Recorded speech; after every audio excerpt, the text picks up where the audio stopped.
Hey guys, welcome back. This is Thelefevrefever, and today we are here for another restoration video.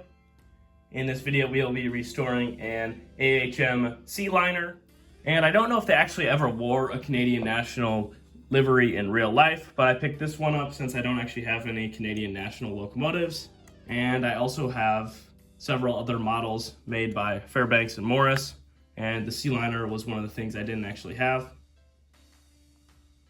And let's get this one fully on the track. This one's been a little bit tight on the bogies, but now let's test it out. Starting off and forwards. A little herky-jerky. Try reverse.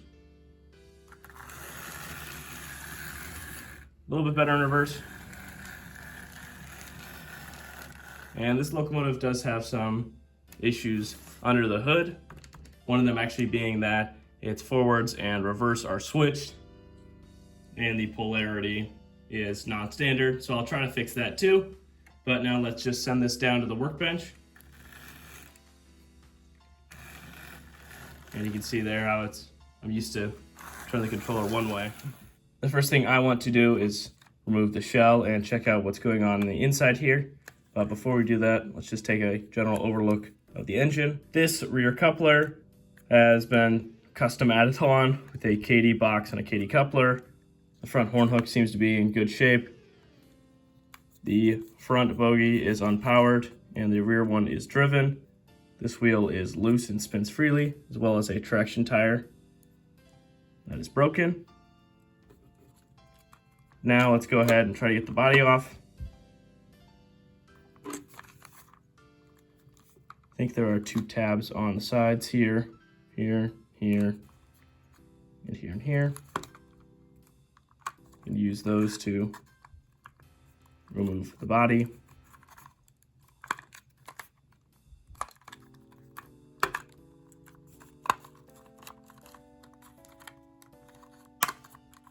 There we go. This one's actually fairly simple. Sometimes they can be pretty complex. Now we have the shell off. I'm just gonna throw away this traction tire. We will go over and clean the shell off camera. This one's in decent shape aside from the back, which is a little chipped up. And that's not terribly a big issue due to the fact that this black frame blends in with the black rear, and there's nothing I can do about that plastic shell. So I'll just set that off to the side. And now onto the body of the locomotive. So there is a headlamp. I do not remember if it actually works or not. I didn't check. I can probably recheck in the footage. The two trucks. I see the AHM logo. The motor. This is not a standard design that I have seen before. I have had only one AHM locomotive before this, and it was very similar to a Bachmann pancake drive, at least in my experience. The body has been taken care of, and so now let's look actually at the underside and these trucks. The bottom plates are held on with two screws on either side. Does seem to be a little interesting with the not rounded screws with the rounded screw, kind of that pattern repeating. But nevertheless, I'm going to open this up.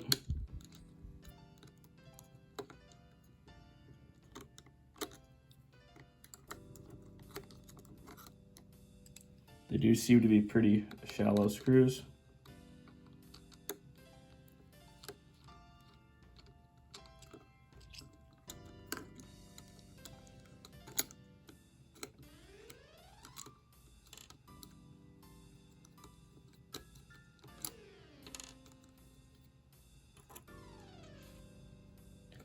Almost seems like you can switch out the couplings too. Didn't really want to dump the gear out, but I wanted to dump that screw out. Those two nuts that dropped out are pretty interesting. Maybe they went on the other side of these plates. Well, we gotta tidy up this a little bit. All right, now I've put all the screws in a little box so they can't roll away. Gonna remove these wheels to clean them up. Don't see any contacts on the driving wheels, so these front wheels are the only ones that pick up power, and so these are the ones that really do need to be clean. You can see it almost looks like they have traction tires on them just by the gunk around the rims. Then I'm also gonna remove the 2 drivers and these other few gears while I'm at it too, as they pop out pretty easily. There does seem to be a pretty thick level of lubricant on all of these parts, and that'll need to be cleaned up. I do have spare traction tires for this wheel, so we can move more of this stuff out of the way. The first thing I'm going to start off with is, of course, cleaning the 2 dirty wheels I talked about earlier. The strategy I will use to do that is pretty much the same for all of these dirty wheels on the channel, and that's taking a Pico Track Brite and scrubbing it along a groove till it slowly gets cleaner over time. So I'll get back to you guys after that. You can see after some minor scrubbing the difference in wheels here. You can see the shiny one versus the dirty one. All right, now these pickup wheels are cleaned up. Now I want to refit them into the body of the bogie here. It's going to be a little bit difficult with these contact points. I do appreciate the design with the spring contacts. Just can be tricky sometimes to get the wheels back in. You just want to make sure that you push the contact in as you let the wheel go down. And in closed frames like this, sometimes it can be a little difficult.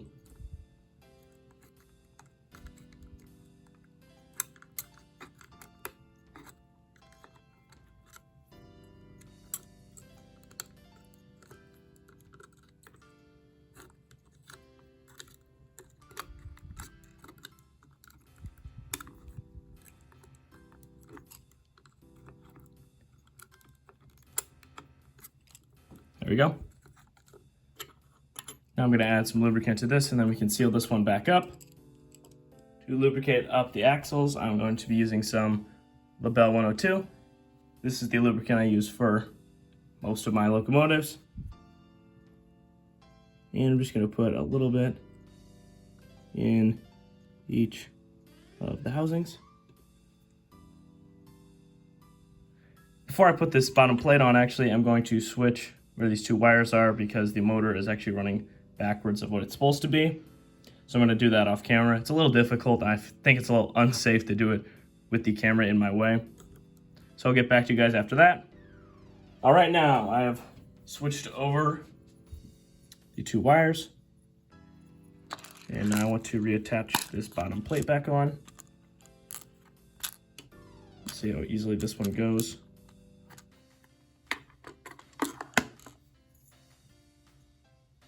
Don't believe it should matter which way I place the plate on this one. Do you find it interesting, this little knob that's here?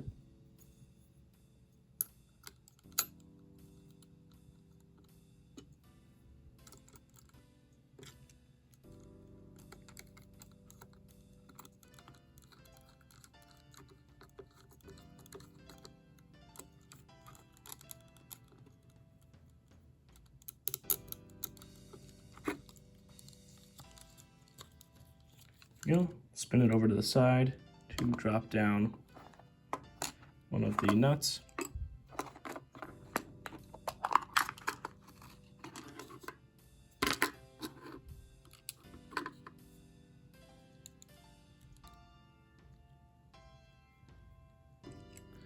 This one will be a little interesting.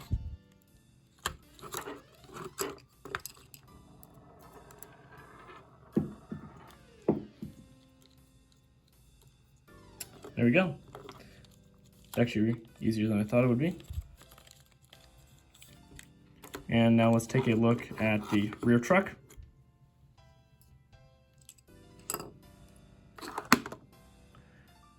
There you have the 2 wheels here. Might see how good this traction tire is. I might remove it and fully replace this one as well. Because if you can see it a little bit, there's quite a bit of wear on it. Just try to thread it off.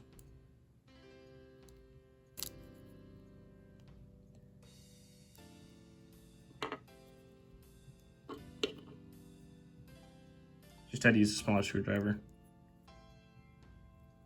This one's cracking up pretty bad. So I'll just replace both of them. I don't have to worry about this one breaking in the future. I'm gonna grab those quickly now. The traction tire replacements I have are some of these reinforced elastic ones. These are commonly used for like braces and things like that. And I'm just gonna take one of them and attempt to thread it all the way around. There you go. Do want to make sure to get the twist out of them too. They'll run a little bit smoother.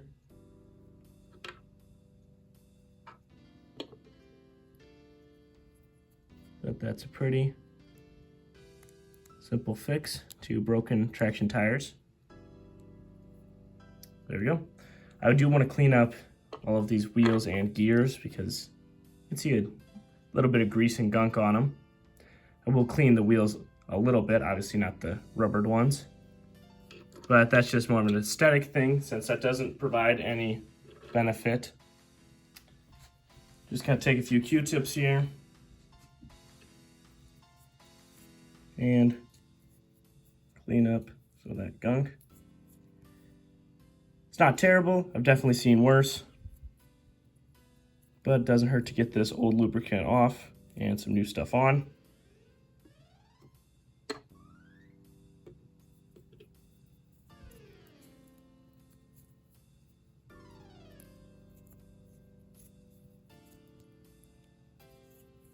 One thing you do want to be cautious about when using Q-tips and stuff like that is to not leave the fibers behind,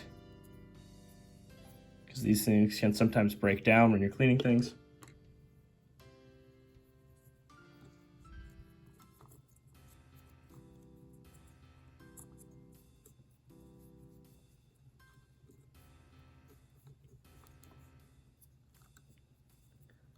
You can see there's some gunk in here.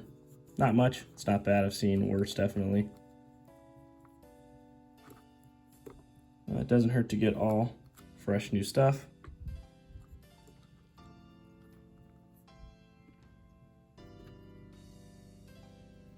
Like that. Yeah. Nice amount of fuzz that's already on there.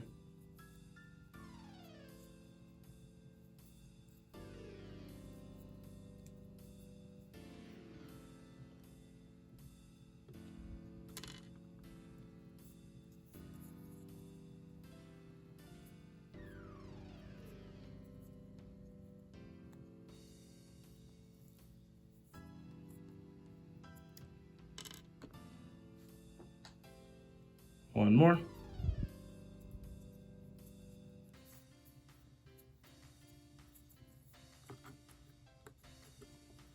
Check by the worm gear a little bit.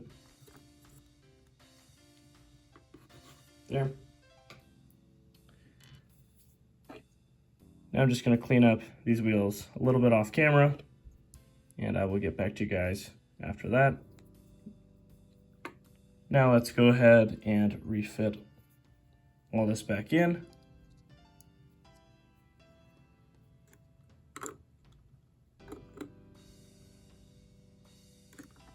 I don't believe these gears have any specific order that they go in. They all look pretty identical.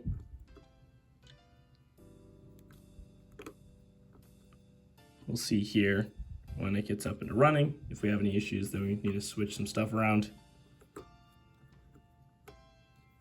There we go. Now I'm going to add my own lubricant, and that is some lithium grease. You can find this at most hardware stores, or at least the ones in my area. And this is just the one I've chosen. Obviously, you can use other model-specific lubricants and things like that. You do want to try to get the worm gear a bit too. When the locomotive is up and running, all of this will get spread around. So it's no big deal if it's a little bit messy right now. Wipe off this piece a little bit.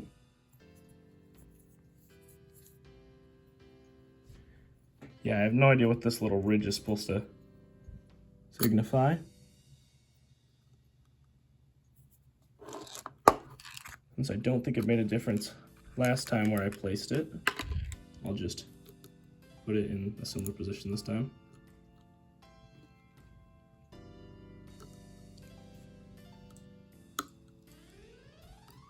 There you go.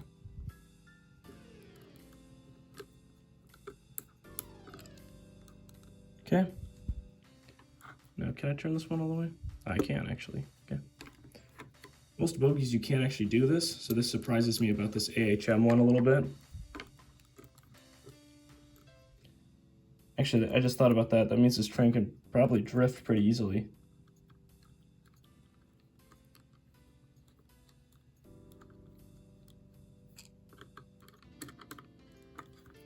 There we go. The underside was pretty nice and clean, but there were still a few things to fix. Now let's move on to this motor. This is not a design that I'm familiar with in any sort of way. This is only my second AHM locomotive, but you can see the commutator inside of there. Seems just to be a 3-pole motor.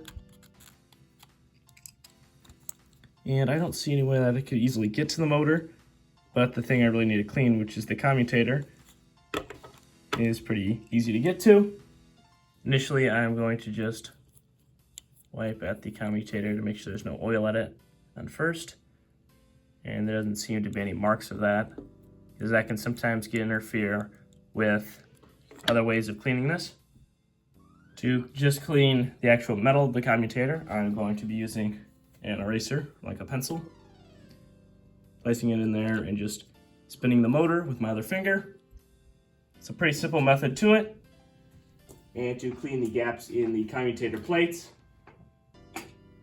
I'm going to use a little toothpick. You want to use something that's softer than the actual metal itself, so you don't scratch the commutator, because then that can lead to the brushes wearing down prematurely. But I'll get to scrubbing this off camera, and I'll clean the gaps on camera. All right, now I've got the commutator cleaned up. Now let's just try and clean the gaps in the plates. Since it's such a small area, it's a little hard to capture this on camera.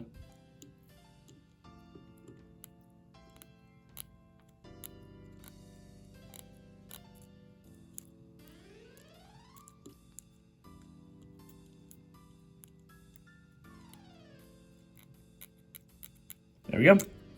There's only 3 plates to clean because it's only a 3-pole motor, so it's pretty simple in that way. We'll add the tiniest amount of lubricant to the top here. Hopefully it doesn't leak down into the rest of the motor there. And if it does, I'll wipe it off and clean that up just separately off camera. But when you use such a small amount like that, the chance of all that happening is pretty low. Now that's the body cleaned up, the light bulb does work. It's a little dim, but with the rewiring, now let's go ahead and test how this locomotive performs now. Starting off in true forwards now. It does just kind of start suddenly. And I believe the flanges are just a little bit too big and it has an issue of derailing. A lot of my AHM cars have that issue. That's why I don't run them terribly often. And that little bit of a waddle is from the rubber for the traction tires. Sometimes it doesn't flatten itself out and it twists up a little bit. I can re-straighten it, but sometimes it'll still twist after running. Of course, this engine is pretty old still. I mean, definitely older than me. But it's still fun nonetheless. If I get maybe a better C-liner model in the future, I might replace this one and sell it. And you guys can also see the light lighting up just a little bit there. But I believe this locomotive is performing better than it was earlier. And it's at least going in the correct forwards and reverse. So now let's go ahead and try to refit the body onto it. The body has been cleaned up. There wasn't a lot of dust to begin with, but it has a nicer shine now. Obviously, some of the paint lines and stuff like that were a little bit fuzzy from the factory, but I did my best to clean this up. The horns used to be here, but they were glued in, they were broken off before I ever got this model. If I really wanted to, and if I had spare horns, I would refit them, but I don't have any of the sort. So this is the current state that the body will be in. And now let's go ahead and reattach the two. It's a fairly simple process. And only 3 tabs because one of the tabs broke off.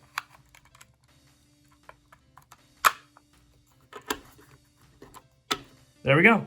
Now the body's on this locomotive. Let's send it over to the layout for one final test. We saw earlier how its running condition has improved now, but I do want to actually test that rear coupler. That's a little bit custom. And so I have to get a little bit more power. There we go. And there's just only 2 cars behind it, but the couplers are at pretty similar heights there. And the custom design that the previous owner put on this does actually work fairly well. It is a little unsightly, but of course it'll always be behind the engine, so it's not terribly noticeable. All right, now I'd like to thank you guys so much for watching, making it this far into the video here. I really did enjoy restoring this locomotive and taking a look at a different style of AHM design. Of course, now my Fairbanks Morse fleet feels more complete with the C-liner, the Erie builds, and a few of the freight locomotives in the background there. Like I said earlier, I don't know if Canadian National ever operated any C-liners, but I don't have any locomotives with the Canadian National style livery in my entire collection. So this locomotive kind of knocks out 2 birds with 1 stone. I hope you guys enjoyed. I'd like to thank you guys again, and I'll see you guys next time. Bye-bye.